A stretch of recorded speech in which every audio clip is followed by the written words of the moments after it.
Qualifying matches for Zone C was started from 25th of November and concluded on 30th of November, held at Hanjang Langso for the 58th edition of Under-17 Junior Inter-District Football Championship 2022 and 2023.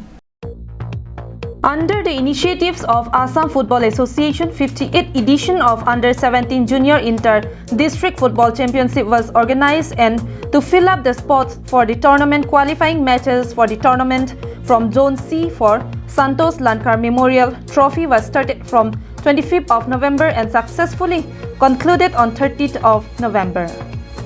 The final match for qualifying for Zone C was played at Hanjang Langso Playground between Karbi Anglong Sports Association Under-17 and Nogong Sports Association Under-17 on 30th of November.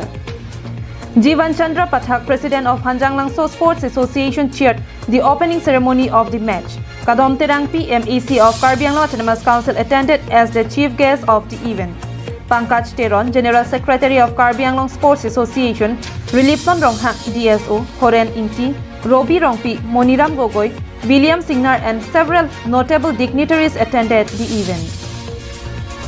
Jivan Chandra Pathak, President of Hanjang Langso Sports Association, took the moment to introduce all the players from both the team, and Kadom Terang PMEC of Karbi Anglong Autonomous Council took the honor to kick off the match at around 2:30 p.m.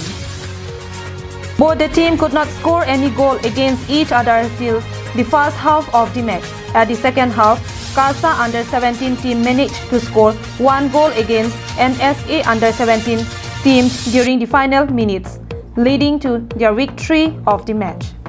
The final score of the game was Kasa 1 and NSA 0. Kadom Terang PMEC of Karbi Anglong Autonomous Council and Relipson Ronghang DSO handed over the winners' trophy and runners-up trophy respectively. Anand Terang's report from Bokajan for Karbi Anglong Live.